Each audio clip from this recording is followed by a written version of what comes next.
मेरा नाम शांति है और मैं दिल्ली की रहने वाली हूँ। मेरी उम्र 24 साल है। मैं दिखने में बहुत ही खूबसूरत थी। मैं जब जेठ जी के बच्चे को दूध पिलाती तो जेठ जी सर पर आकर खड़ा हो जाता। मुझको शर्म आने लगती, मगर जेठ जी को कुछ ना कहती, क्योंकि जेठ जी 3,000 देते थे और मैं अपना 3,000 गंवाना ना चाहती थी। लेकिन एक रात जेठ जी का बच्चा बुखार में तपने लगा।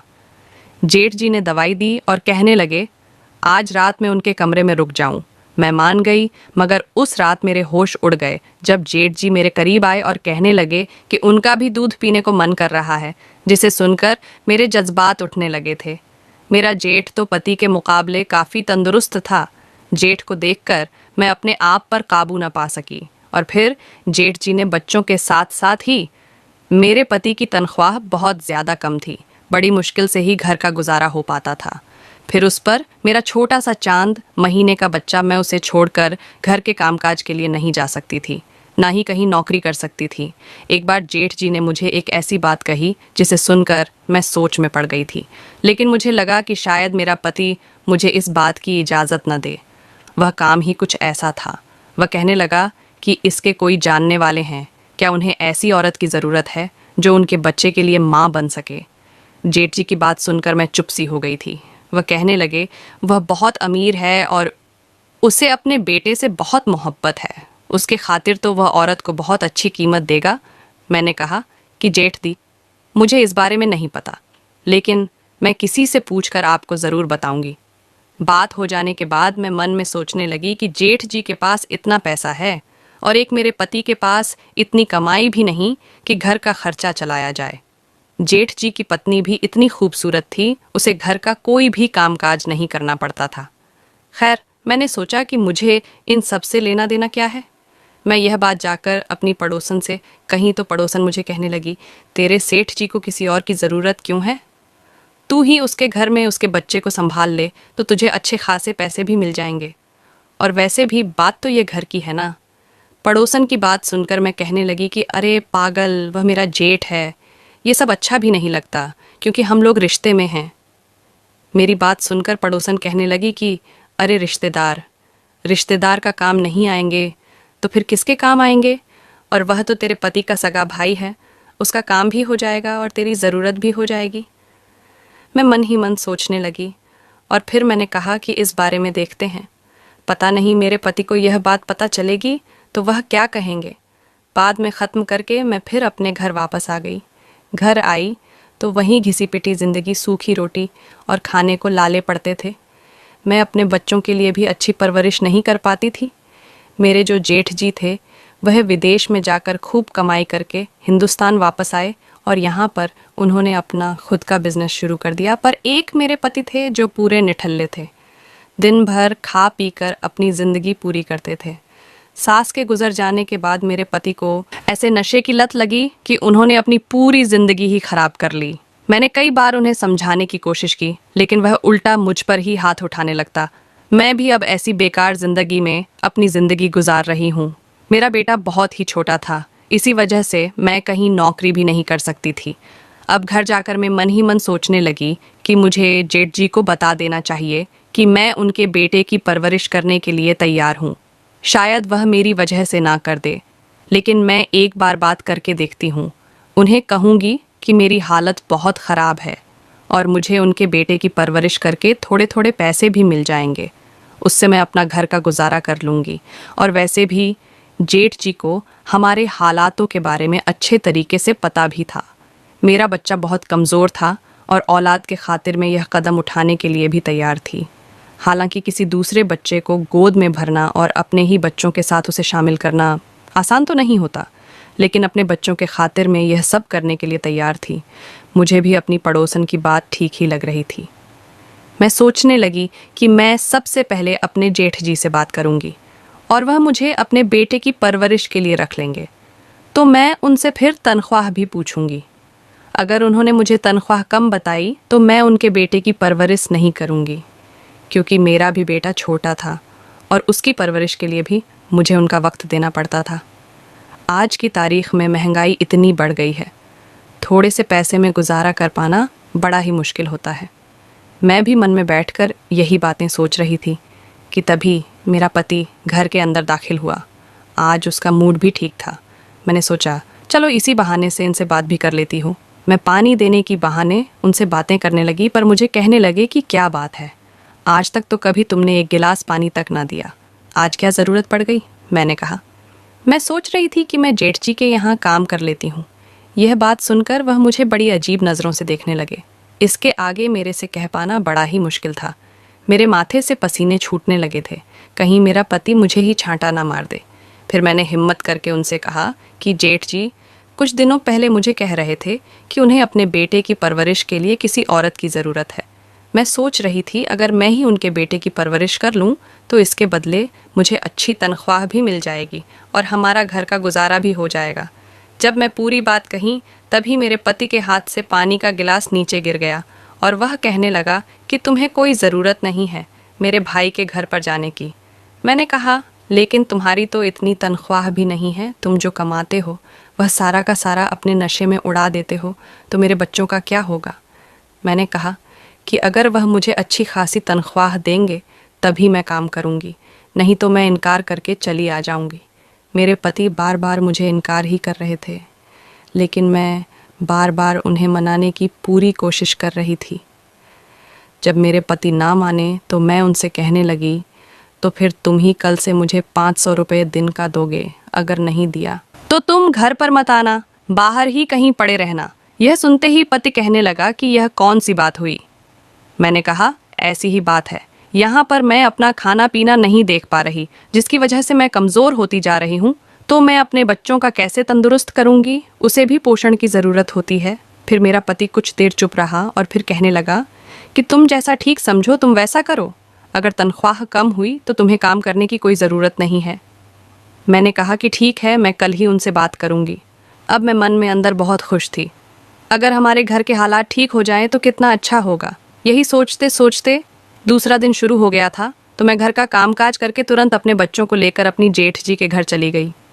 मेरे जेठ जी का घर हमारे घर से आधा घंटा दूर था। जब मैं उनके बंगले पर पहुंची तो उनका बंगला बाहर से इतना खूबसूरत था कि मैं देखकर हैरान रह गई। यहाँ मैं हर बार आती जाती नहीं हूँ, जब कभी कोई ज़रूरत होती है तभी हम आते हैं, मानो जैसे साल में 1-2 बार नहीं। उनसे हमारा ज़्यादा इतना कोई ख़ास रिश्ता नहीं है।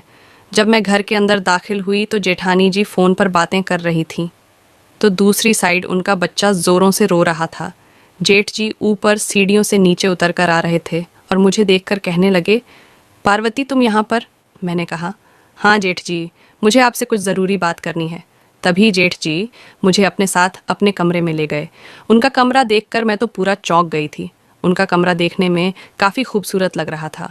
तभी जेठ जी कहने लगे कि हाँ बताओ पार्वती। मैंने कहा कि जेठ जी आपने मुझे उस दिन कहा था ना कि आपको अपने बच्चों की परवरिश के लिए किसी औरत की ज़रूरत है। तो जेठ जी कहने लगे कि हाँ हाँ, कहाँ है वह औरत। मैंने कहा वह औरत मैं ही हूँ। यह सुनते ही जेठ जी मुझे अजीब नज़रों से देखने लगे। मैंने उन्हें कहा जेठ जी आप गुस्सा मत होना, आपको आपकी बेटी की परवरिश के लिए एक औरत की ज़रूरत है और दूसरी तरफ मुझे भी कुछ पैसों की ज़रूरत है। अगर आपके बेटे को संभालने से मेरे घर के हालात ठीक हो जाएंगे तो यह तो काफ़ी बेहतर रहेगा। जेठ जी मेरी बात सुनकर कहने लगे, तुम्हारा खुद का एक छोटा बच्चा है तो तुम कैसे मेरे बच्चे को संभालोगे। मैंने कहा कि उसकी चिंता आप बिल्कुल मत करिए, मैं आपके बच्चे को भी अपने बच्चों की जैसा ही परवरिश करूंगी। कुछ देर जेठ जी शांत रहे और फिर सोचने लगे।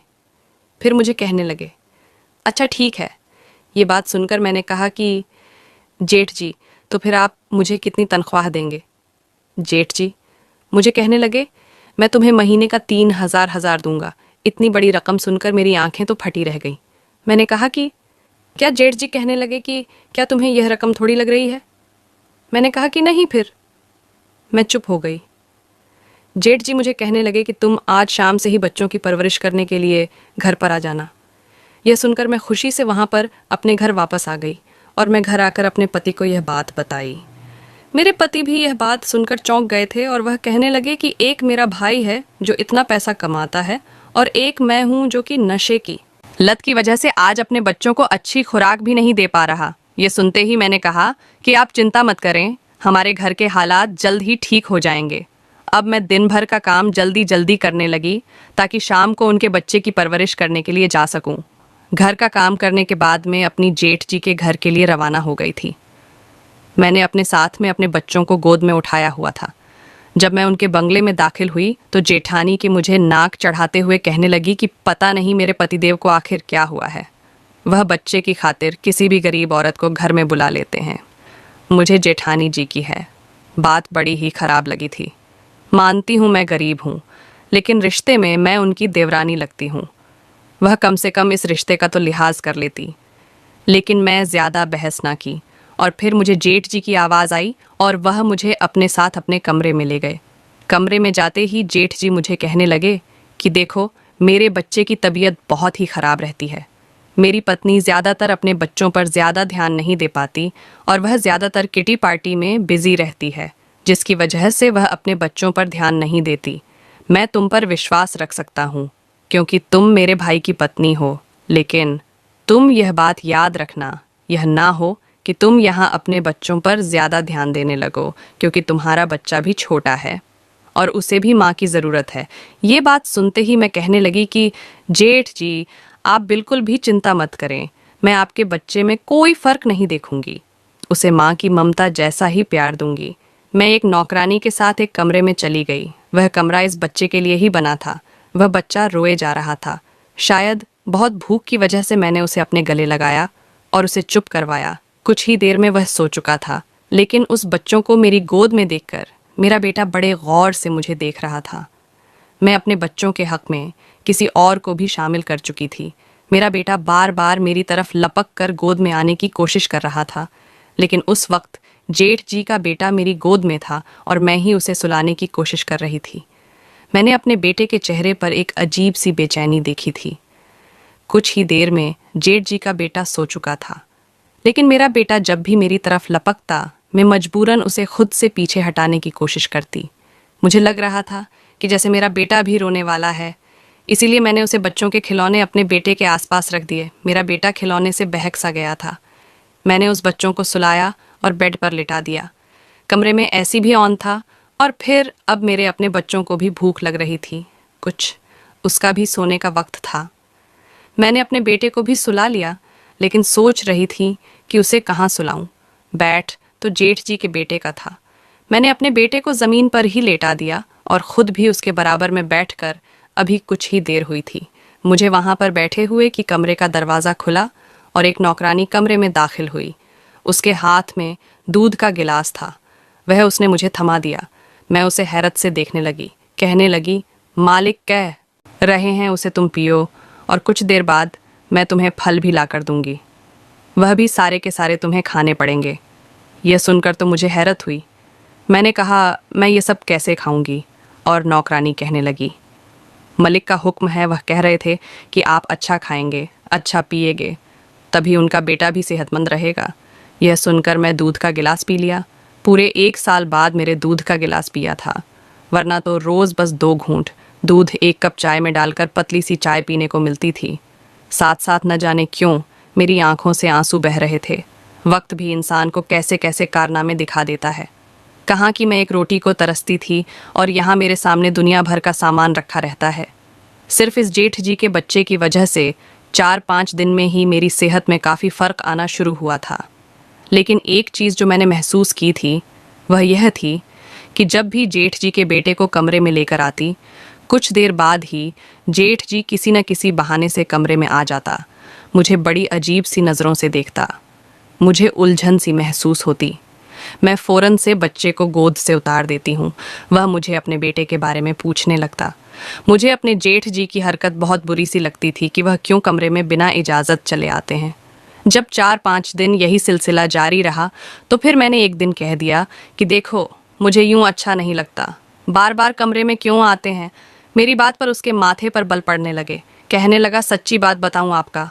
मैंने कहा, जी बताइए। वह कहने लगा, देखो, मैं आपको जो खाना पीना, मैं इतनी चीज़ पेश करता हूँ सिर्फ इसीलिए करता हूँ ताकि मेरा बच्चा अच्छे सेहत का हो जाए। मुझे यह वहम रहता है कि आप मेरे बेटे की बजाय अपने बेटे से ज़्यादा प्यार करती हैं, ज़्यादा तवज्जो उसे देती है। मैं अगर पैसा खर्च कर रहा हूँ तो अपनी औलाद के लिए कर रहा हूँ।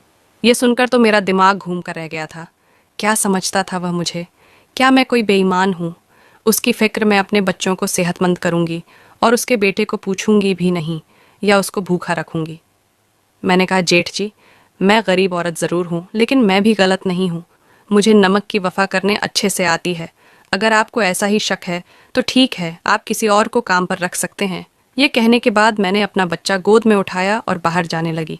वह मुझे पीछे से पुकारता रह गया, लेकिन मैं 1 मिनट भी वहाँ न रुकी और अपने घर पर आ गई। मैं गरीब ज़रूर थी, लेकिन पर बेगैरत नहीं थी। इतनी बातें सुनने के बाद भला मैं क्यों वहाँ पर रुक जाती? मैं अपने बच्चों को हक उसके बेटे को दे रही थी। उसका ख्याल भी बहुत रखती थी। जब तक मैं वहाँ होती थी उसके बच्चे को संभालती थी और अपने बच्चों को उसके खिलौने से बदलती रहती थी। हालांकि मेरे बेटे का हक था कि मैं उसे ध्यान देती। इसी रात मुझ पर एक और मुसीबत टूट पड़ी। मेरा पति वापस घर नहीं आया था। रात के 12 हालात गए थे। मैं बहुत परेशान थी।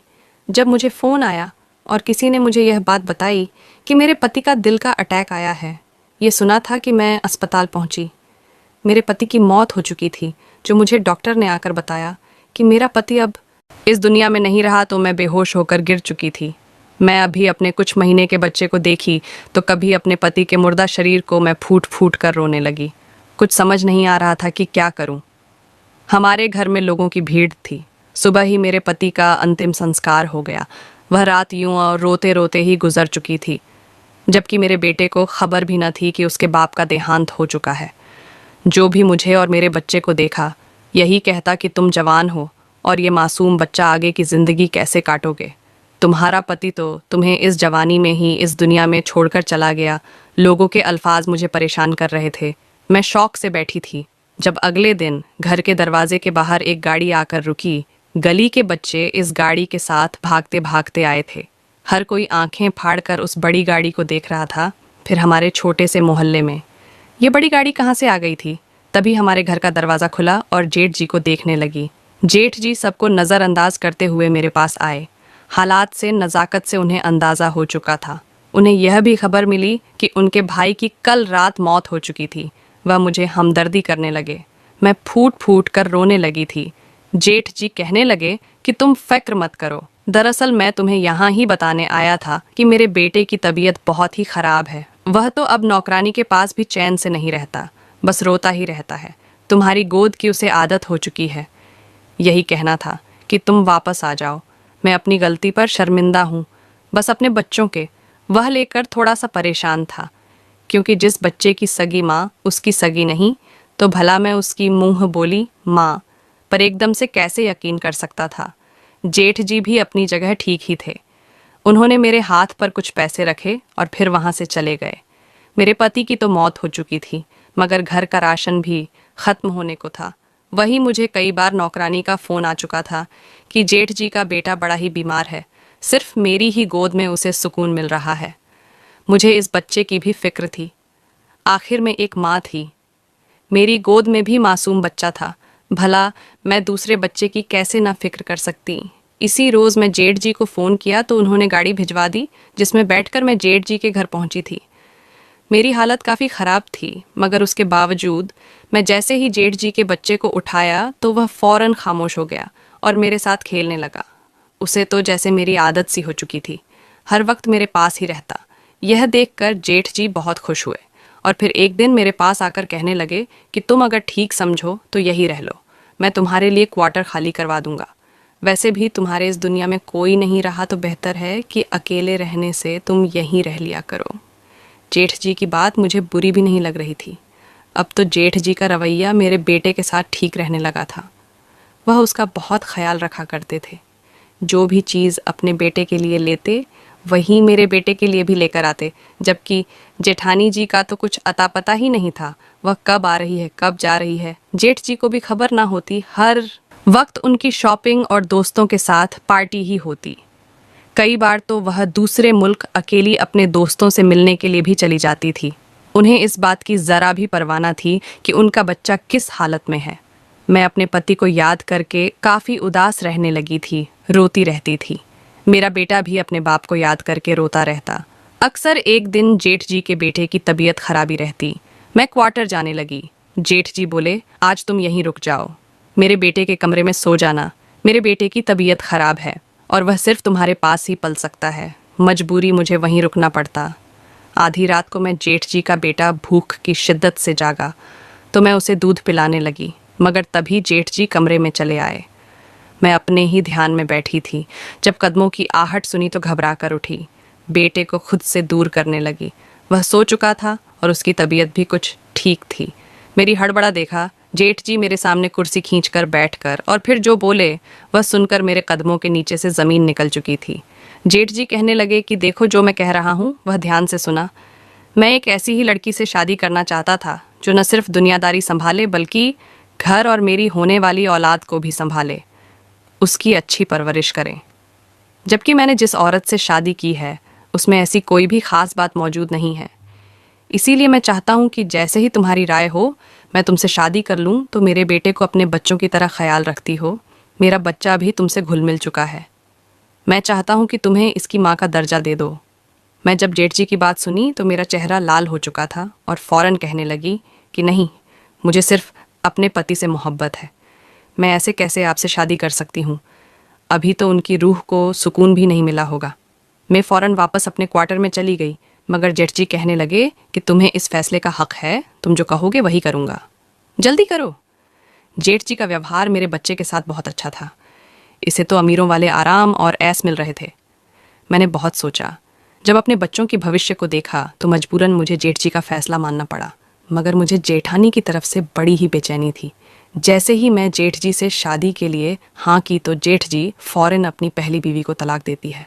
वह चीखती और चिल्लाने लगी, मगर जेठ जी ने उसे अपने सारे बैंक बैलेंस और क्रेडिट कार्ड ले लिए थे। अब तक वह जितना भी ऐश कर रही थी वह जेठ जी के पैसों पर ही कर रही थी। जेठ जी ने पैसे ले लिए तो वह कंगाल हो गई। उन्होंने मुझसे शादी कर ली। कभी कभी मुझे लगता है कि मैं यह फैसला करके गलत किया, मगर शादी के बाद जब मैं जेठ जी की मोहब्बत देखी तो मैं खुद खुशकिस्मत समझने लगी। शायद यही मेरी नसीब में लिखा था। मेरे बेटे को बाप का प्यार मिल रहा था, वही जेठ जी के बेटे को एक माँ की मोहब्बत मिल रही थी।